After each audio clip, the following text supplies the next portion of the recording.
Okay, now that you have your book open to page 6, let's check out the top of the page. Okay, and let's talk about how this book works. Anything you need to know about music or your instrument to play this page is always at the top in yellow boxes, okay?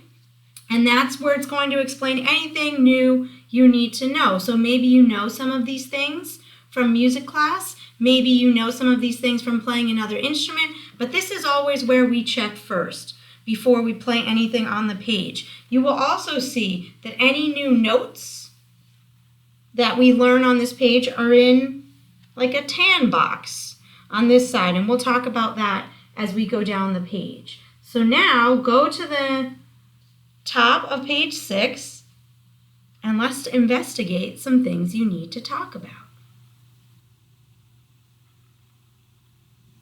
Okay, now that you have your book open to the top of page 6, we need to look at a few things that you might recognize from music class or playing another instrument, but these are things we need to know to play the instrument that you are learning right now. So let's take a look. We want to look at the time signature. Now the time signature always has 2 numbers and they're stacked up on top of each other. In this book, all the time signatures bottom numbers are going to be 4, so you don't need to worry about that number.